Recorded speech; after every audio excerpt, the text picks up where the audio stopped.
자, 반갑습니다. 맞습니다. 지금 계신 곳은 어디입니까?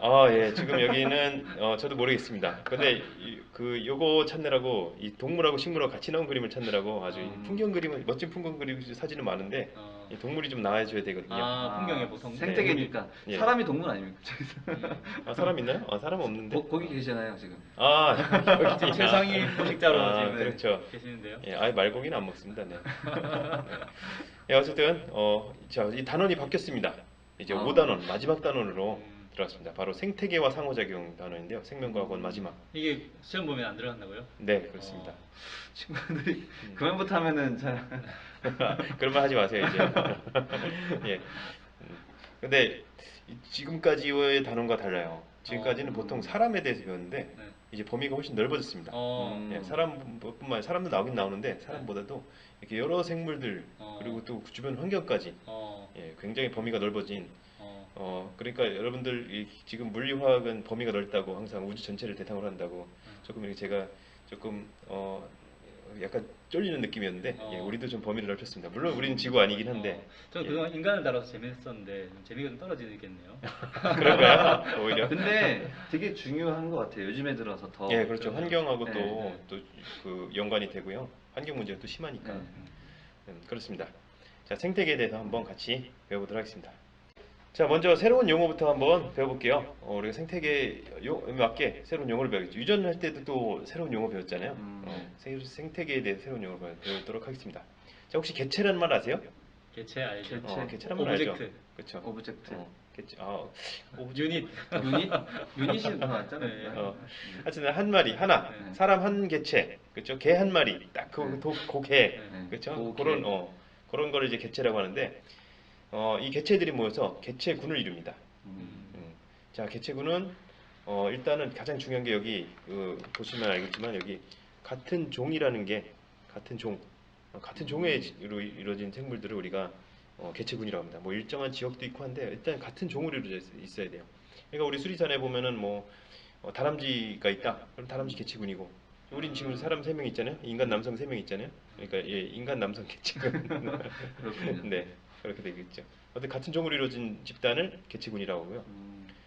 자, 이 개체군이 모여서 군집을 이룹니다. 군집. 여러 군집은 종류의 개체군이. 그렇죠. 여러 종류의 개체군. 그러니까 여러 종이에요. 얘는 여러 종이에요. 여러 종. 사람만 많이 모였다고 군집은 아니겠네요. 네, 그렇죠. 사람만 많이 모였으면 군집 아니고 사람도 있고 뭐 다람쥐도 있고 여기 풀도 있고 나무도 있고 나무 개체군도 식물도 개체군이거든요. 뭐 군들의 집합이네요. 네, 그렇죠. 개체군들의 집합, 그렇죠. 군집입니다. 자, 그리고 이제 드디어 생태계라는 말이 나오는데요. 생태계는 이 군집에다가 군집은 생물이죠, 다. 자, 생물에다가 생물이 아닌 것들까지 합쳐서 우리가 생태계라고 합니다. 생물이 아닌 것까지 다 합쳐서, 그러니까 뭐 예, 돌이라든가 물이라든가 뭐 공기라든가 이런 것까지 다 합쳐서 우리가 생태계라고 합니다. 그러니까 이렇게 되는 거죠. 예를 들면 개체가 있고요. 개체들이 모여서 개체군을 이루고 여러 개체군이 모여서 군집을 이루고 군집은 그러니까 개체군은 한 종, 군집은 여러 종. 그렇죠. 거기다가 환경까지 뭐 물이나 바위 이런 비생물까지 합치면은 생태계가 되는 거죠.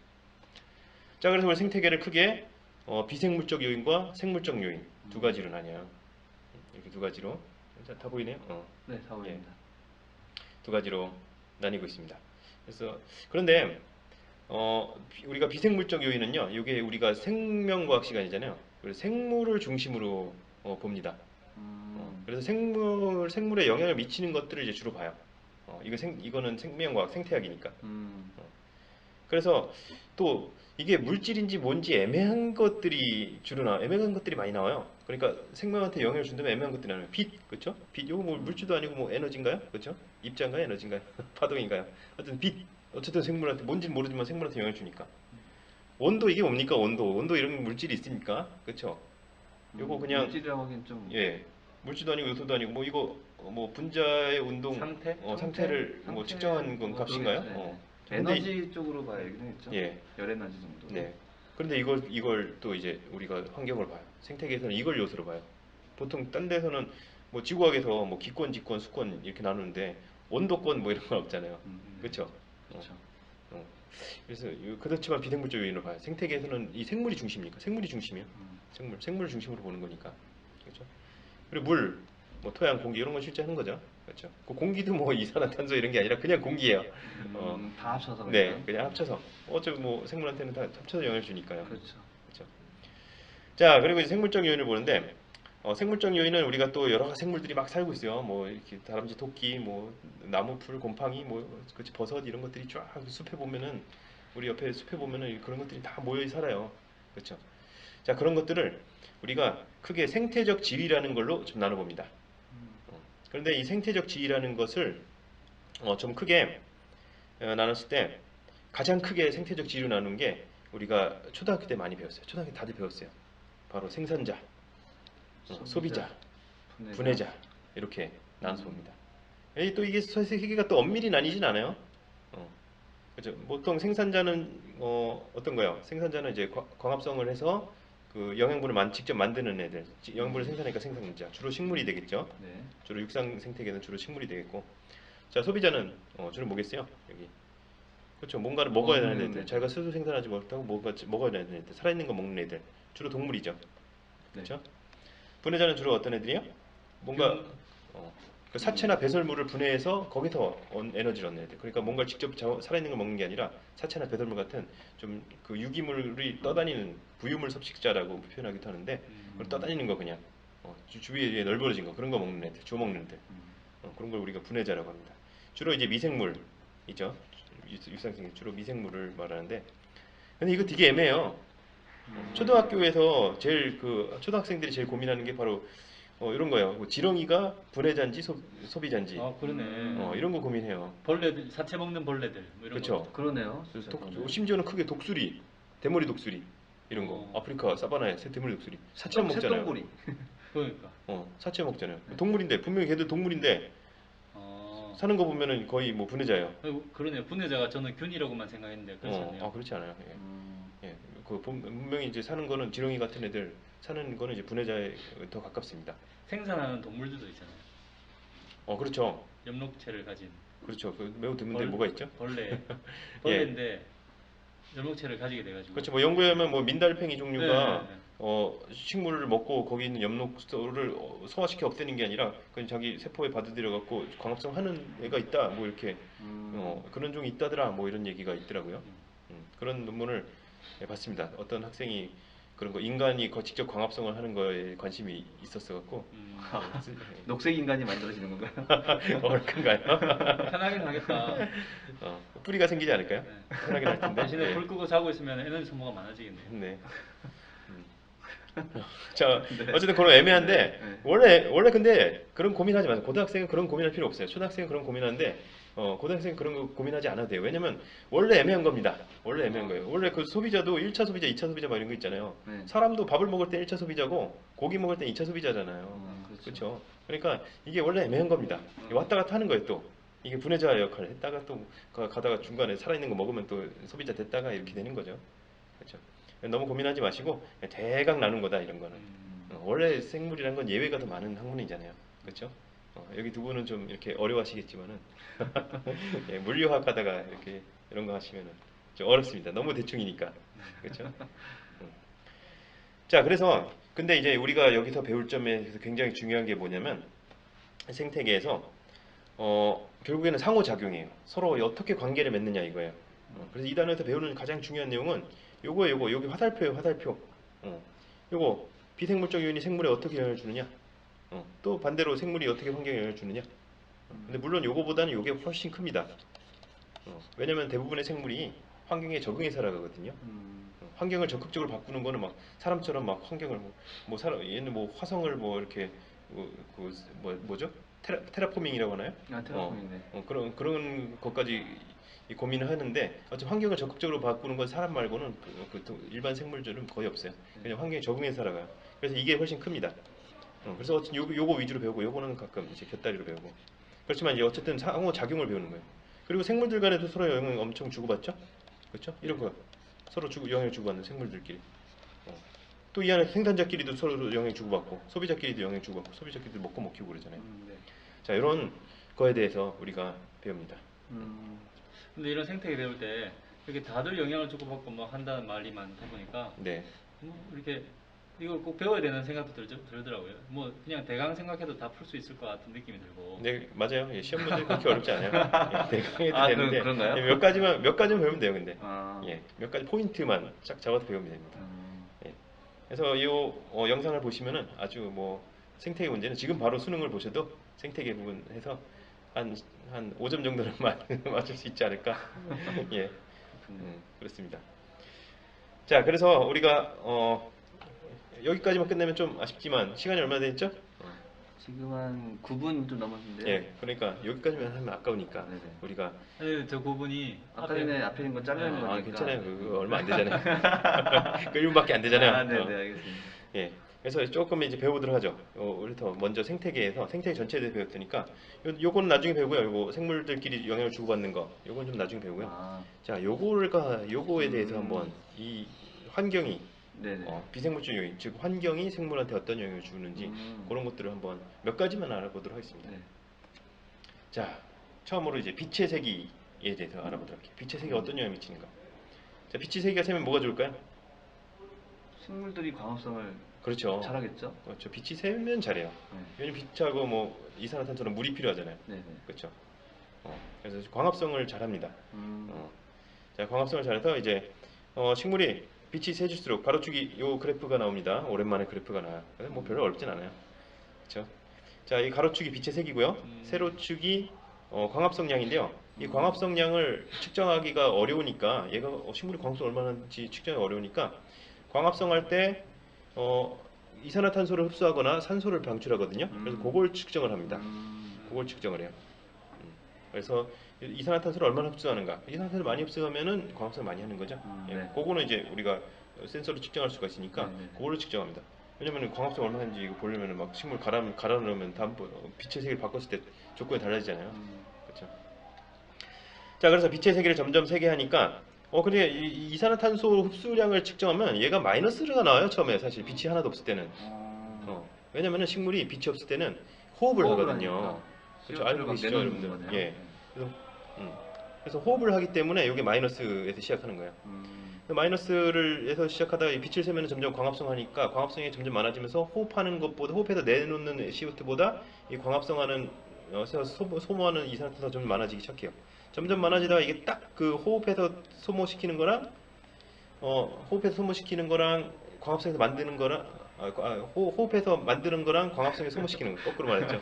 광합성에 소모시키는 거랑 딱 똑같아지는 지점이 생깁니다. 그 지점을 우리가 보상점이군요. 그렇죠, 보상점이라고 합니다. 이걸 넘으면 보상을 받고 이걸 넘지 못하면 내가 보상 못 받는다 이거죠. 사람 기준이네요.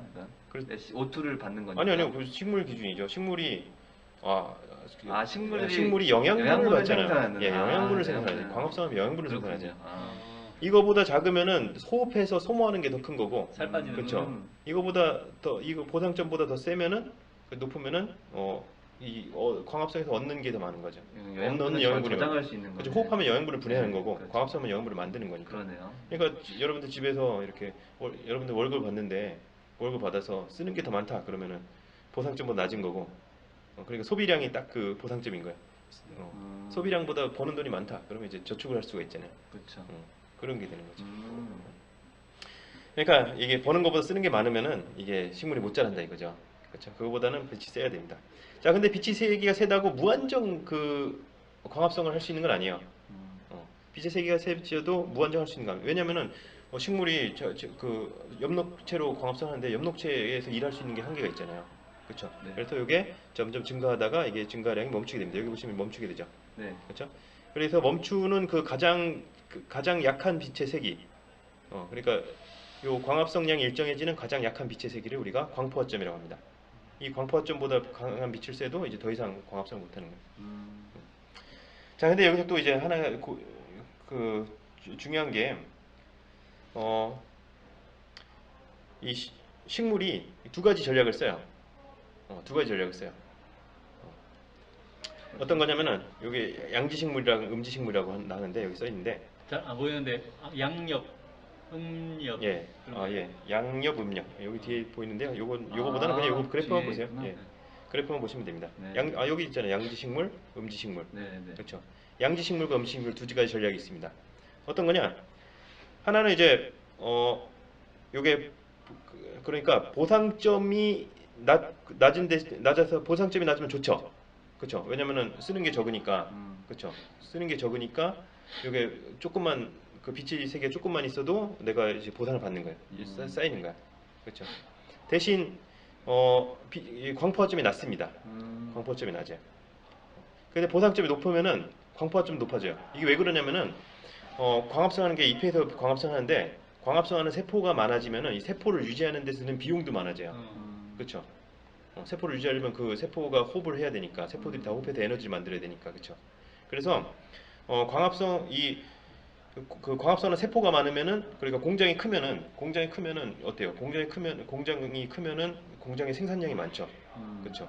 대신 직원들 월급도 많이 나가죠. 그렇네요. 그렇죠. 공장이 작으면 생산량은 적죠. 근데 직원들 월급은 조금 나가죠. 직원이 적으니까. 자, 근데 이제 호황기 때는 어때요? 막 물건이 막 잘 팔릴 때는. 그럼 공장이 크면 클수록 좋아요. 물건이 만드는 대로 팔리니까. 그렇죠? 직원들 월급 주고도 남는 게 훨씬 더 많잖아요. 자, 그런데 불황기가 닥치면 어떻습니까? 불황기가 닥치면은 물건 안 팔리는데 직원들 월급은 계속 나가죠. 그렇죠. 구조조정해야죠. 예. 그러니까 그럴 때는 작은 공장이 유리하죠. 그러네요. 예, 그렇습니다. 음지식물은 이 공장이 작은 거예요. 작은 공장이에요. 세포수가 적어. 그래서 비용이 적게 나가. 그래서 보상점이 작아요. 비용이 적게 나가니까. 그러니까 여기가 마이너스가 적잖아요. 그렇죠. 여기가 호흡량이 빛이 0일 때 요 광합성이 그 이산화탄소를 방출하는데 마이너스가 나오는 거는 흡수하는 게 마이너스면 이산화탄소를 방출한다잖아요. 네. 요게 이제 호흡량이라 그래요. 호흡량. 네. 식물은 호흡량이 일정해요. 왜냐면 동물은 이렇게 막 뛸 때, 운동할 때 호흡이 막 빨라졌다 느렸다 하는데 호흡이 많아졌다 느렸다 하는데 식물은 운동 안 하잖아요. 그렇죠? 온도에 따라서 좀 변하긴 하는데 온도가 일정하다 보는 거죠. 이건 실험적인 상황이니까. 그렇죠? 그래서 식물은 호흡량이 일정해요. 그래서 요 보상점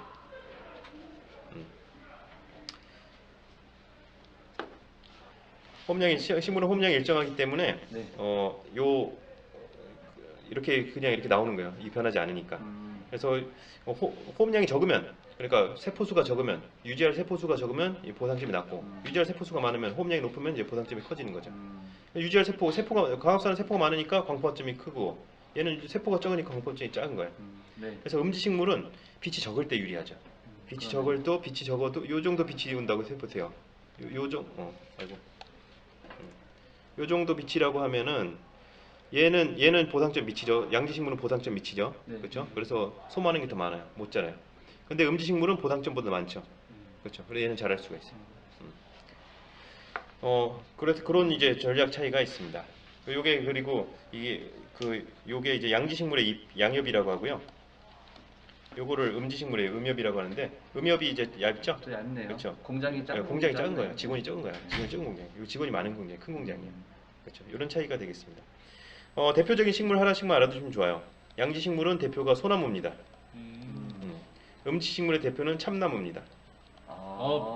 의외네요. 네. 전 반대인 줄 알았어요. 네. 이게 그러게요. 예, 소나무가 양지식물입니다.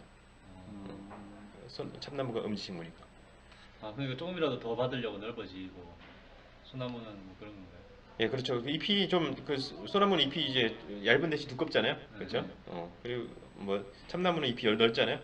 참나무 잎이 보통 이렇게 참나무가 종류가 많은데 이렇게 참나무 잎이 이렇게 생겼어요. 이렇게 생겼어요. 그 참나무 잎이 대신 얇아요. 그래서 요 두께로 주로 이제 본다고 생각하시면 되겠습니다.